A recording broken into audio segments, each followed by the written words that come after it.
नमस्ते बच्चों।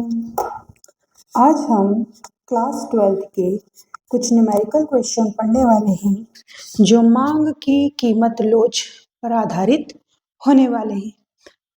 इंग्लिश में बोलेंगे elasticity of demand. So today we are calculating elasticity of demand. बेटा, पिछले वीडियोस में हमने समझा है कि मांग की कीमत लोच और मांग की लोच दोनों एक ही होती है। मांग की कीमत लोच बोलो या मांग की लोच बोलो, दोनों जनरली एक ही होती है। तो इससे रिलेटेड 4 नंबर में हमको कई बार न्यूमेरिकल क्वेश्चंस आते हैं। ठीक है, इसका फॉर्मूला हम पहले थ्योरी क्वेश्चन में डिस्कस कर चुके हैं। इस वीडियो में हम सीधे सवाल समझने की कोशिश करेंगे। हम एक क्वेश्चन देख लेते हैं कि एक वस्तु की मांग पर विचार करें। कीमत है 4 रुपए। 4 रुपए की कीमत पर इस वस्तु की 25 इकाइयों की मांग है। मान लीजिए वस्तु की कीमत बढ़कर 5 रुपए हो जाती है, तो परिणाम स्वरूप वस्तु की मांग घटकर 20 इकाइयों की हो जाती है। मांग की कीमत लोच की गणना कीजिए। जब हम इलास्टिसिटी ऑफ डिमांड कैलकुलेट करते हैं, इलास्टिसिटी ऑफ डिमांड का मतलब क्या होता है? मांग की कीमत लोच। तब हम क्या करते हैं, हमारे पास क्वेश्चन में इनिशियल प्राइस और आफ्टर चेंज प्राइस होती है। इसी तरह से इनिशियल डिमांड और आफ्टर चेंज डिमांड होती है। इनिशियल का मतलब होता है कि मांग कितनी, इनिशियल का मतलब होता है कि शुरू में कीमत कितनी थी और उस दी गई कीमत पर कितनी इकाइयां, कितनी यूनिट्स की डिमांड की गई थी। इसी तरह से जब चेंज हुआ तो बढ़कर कीमत कितनी हो गई और उस बढ़ी हुई कीमत पर वस्तु की कितनी इकाइयां, कितनी यूनिट्स की डिमांड की गई, कितनी मांग की गई। तो हमको इसके लिए एक फॉर्मूला दिया गया है, मांग की कीमत लोच। इंग्लिश में बोलेंगे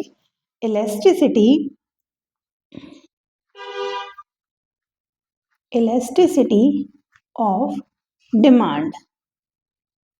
इसको शॉर्टकट में बोलते हैं D E D, elasticity of demand.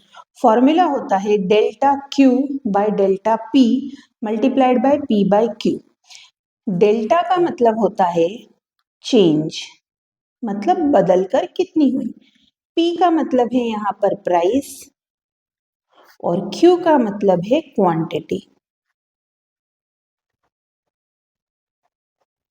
अर्थात वस्तु की कीमत और वस्तु की क्वांटिटी, यानी उसकी कितनी इकाइयों को मांगा गया है, उसकी मांग कितनी है।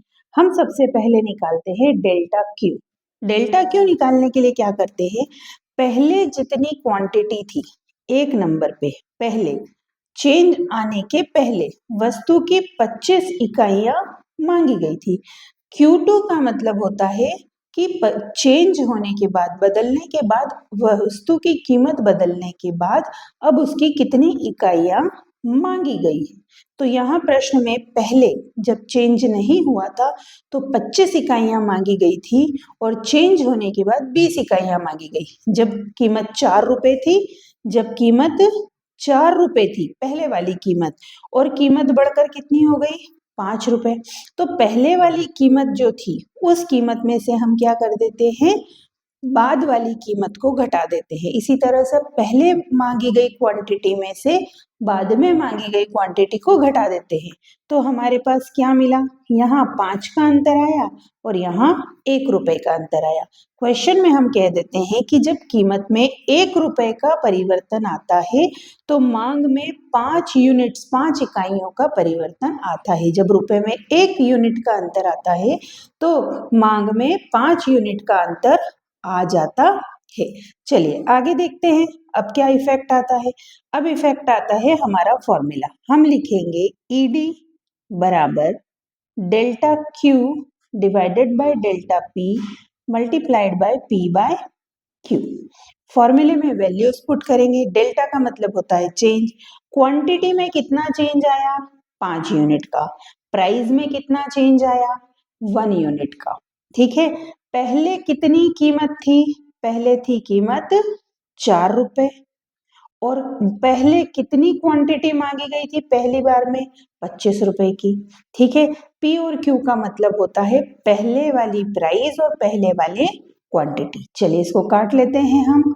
5 1 जा 5, 5 5 जा 25। तो यहाँ पर आंसर क्या आया हमारा? 5 डिवाइडेड 4 डिवाइडेड बाय 5। मल्टीप्लाई कर लीजिएगा अगर कोई नंबर आता है। और जब हम 4 में 5 का भाग देते हैं तो हमारे पास आता है 0.80। ये हमारा फाइनल आंसर है, लेकिन इसको इस तरह से नहीं लिखा जाएगा।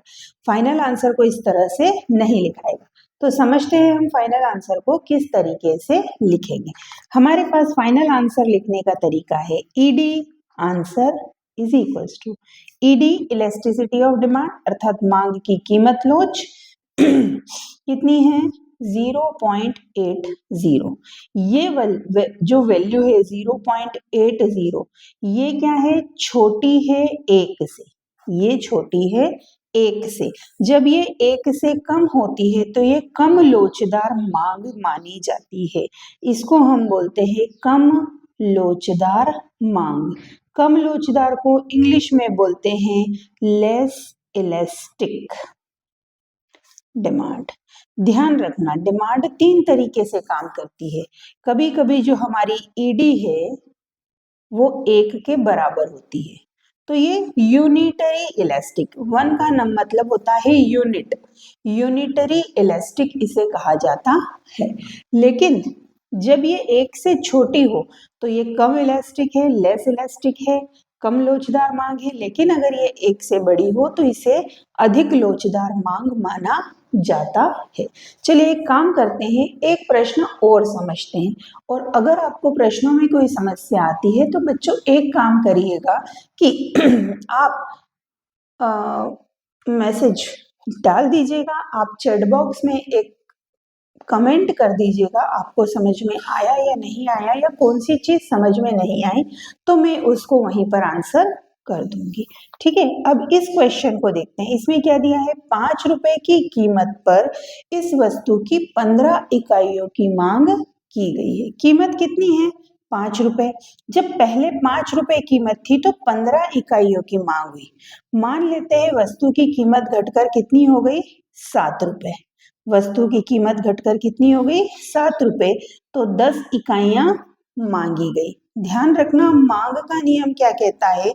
जब कीमत बढ़ती है तो वस्तु की मांगी गई मात्रा कम हो जाती है। Whenever the price of a commodity increases, the demanded quantity will decreases। जैसे जैसे वस्तु की प्राइस इंक्रीज होती है उसकी डिमांडेड क्वांटिटी क्या होती है? कम हो जाती है। चलिए तो यहाँ पर हम देख लेते हैं हमारे पास क्वेश्चन क्या है। मैं लिख रही हूं यहाँ पर मांग की, हल लिखेंगे सबसे पहले। मांग की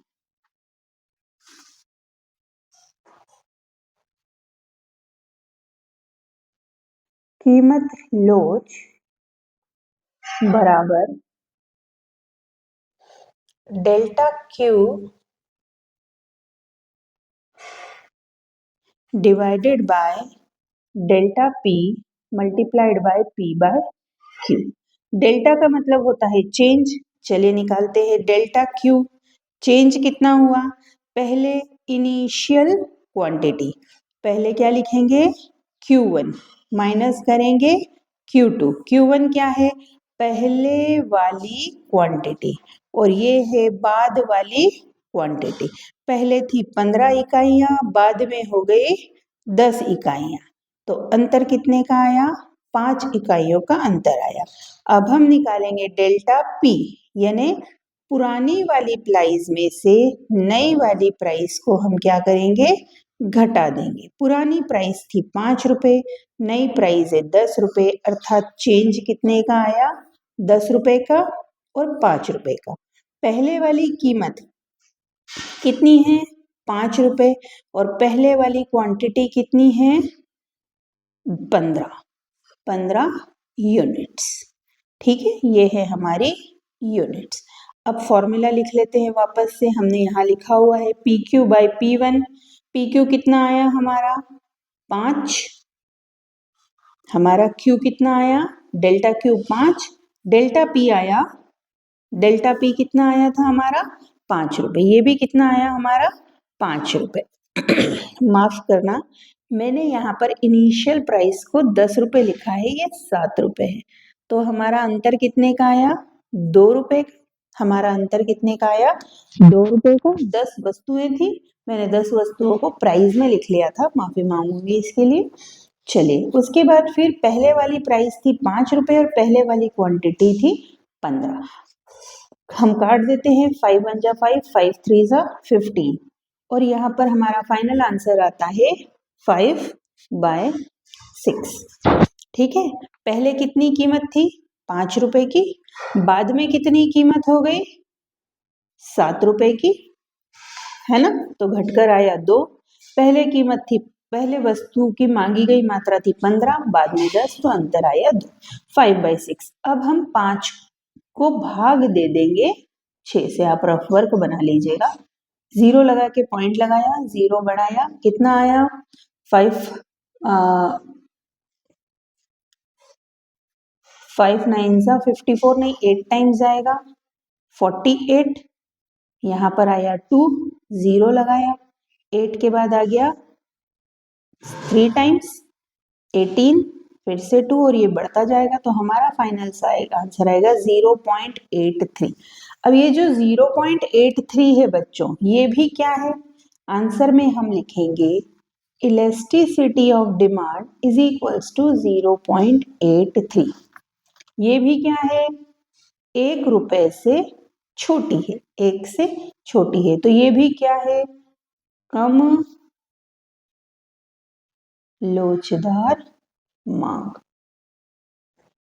कम लोचदार मांग इसे भी कहा जाएगा, इसे क्या कहेंगे हम, लेस इलास्टिक। ठीक है, समझ में आया। एक काम करते हैं, एक प्रश्न और करते हैं, हमें आसानी से और बेहतर तरीके से समझ में आ जाएगा।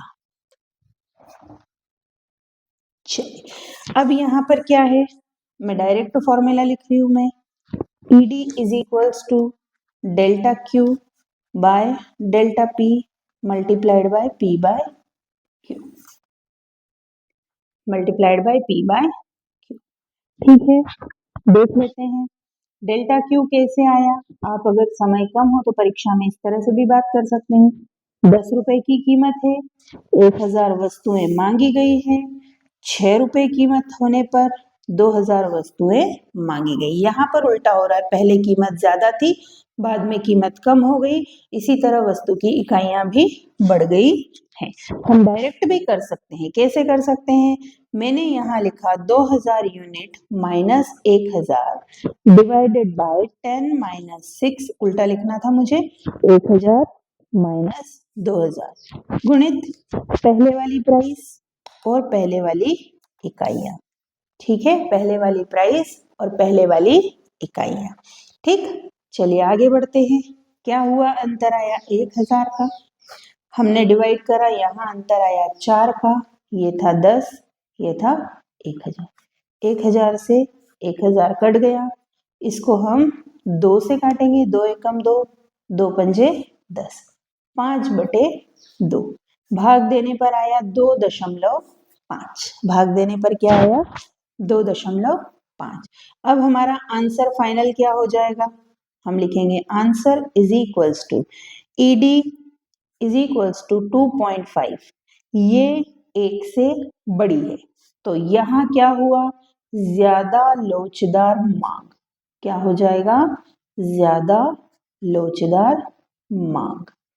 ठीक है, मोर इलास्टिक। आई थिंक आपको समझ में आया होगा। आज जो तीनों प्रश्न हमने समझे हैं, ये तीनों प्रश्न एग्जाम में आए हुए क्वेश्चन हैं, इनको प्रैक्टिस करिए बार बार। एक क्वेश्चन 4 नंबर का हमारे इसमें आता ही है, तो इस बात का ध्यान रखें। धन्यवाद।